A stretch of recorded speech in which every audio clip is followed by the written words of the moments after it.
আধুনিক এই পৃথিবীতে এমন কোনো দেশ নেই যেগুলো সম্পর্কে আমরা জানি না, কিন্তু এখনও কিছু দেশ আছে যেগুলো সম্পর্কে খুব কম তথ্য পাওয়া যায়। তার মধ্যে অন্যতম হলো উত্তর কোরিয়া। কঠোর নিয়মে আবদ্ধ এদেশে বাইরের দুনিয়ার প্রবেশ সম্পূর্ণভাবে নিষিদ্ধ।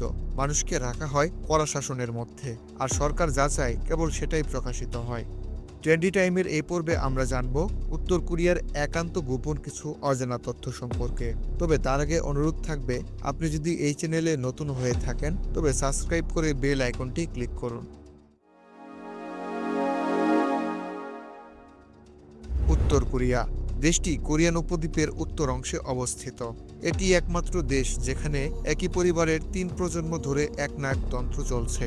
কিম ইলসাং থেকে কিম জং উন, এ পরিবারের হাতেই দেশটির পুরো ক্ষমতা কেন্দ্রীভূত। উত্তর কোরিয়ার রাজধানী হচ্ছে পিয়ংইয়ং, যেখানে প্রায় ৩০ লাখ মানুষ বসবাস করে। তবে এখানে বসবাস করা কোনো সাধারণ ব্যাপার নয়। সরকারই কেবল নির্ধারণ করে দেয় কে রাজধানীতে থাকতে পারবে আর কে পারবে না। দেশটির বিভিন্ন অঞ্চলের মানুষকে রাজধানীতে আসার অনুমতি পর্যন্ত নিতে হয়। উত্তর কোরিয়ায় বাইরের দুনিয়ার সঙ্গে সাধারণ মানুষের যোগাযোগ একেবারেই নিষিদ্ধ।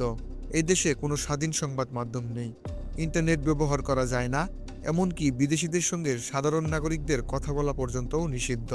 উত্তর কোরিয়ায় শিশুদের ছোটবেলা থেকে শাসকদের প্রশংসা করতে শেখানো হয়। এই দেশে গেলে আপনি দেখতে পারবেন সবচেয়ে বড় ওয়াটার পার্ক, সুইমিং পুল, কিন্তু এসব জিনিস জনগণের বিনোদনের জন্য নয়, বিদেশিদের দেখানোর জন্য যে সরকার তাদের কত ভালো রেখেছে।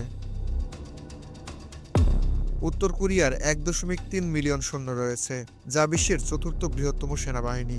দেশের মানুষকে বলা হয় আমেরিকা আমাদের ধ্বংস করতে চায়, তাই আমাদের সবসময় প্রস্তুত থাকতে হবে। কিন্তু বাস্তবে দেশটির অধিকাংশ মানুষ দারিদ্র্যের মধ্যে বসবাস করে। বিদ্যুৎ না থাকার কারণে সন্ধ্যার পরপরই পুরো দেশ অন্ধকারে ঢেকে যায়। জরুরি প্রয়োজন ছাড়া ব্যক্তিগত গাড়ি ব্যবহার সম্পূর্ণভাবে নিষিদ্ধ।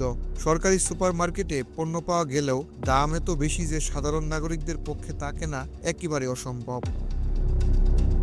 দেশটির রাজধানীতে কিছু এলিট শ্রেণীর মানুষ রয়েছে যারা তুলনামূলক ভালো জীবনযাপন করে।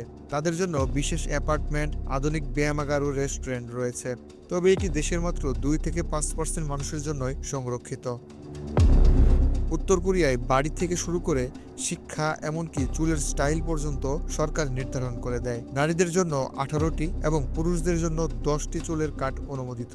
যে কেউ এর বাইরে গেলে তাকে শাস্তি পেতে হয়। দেশটিতে এখনও বিশ্বের একমাত্র রাজবংশীয় একনায়কতন্ত্র চলছে। কিম পরিবারের হাতেই সব ক্ষমতা কেন্দ্রীভূত এবং জনগণকে তাদের প্রতি চূড়ান্ত আনুগত্য দেখাতে হয়।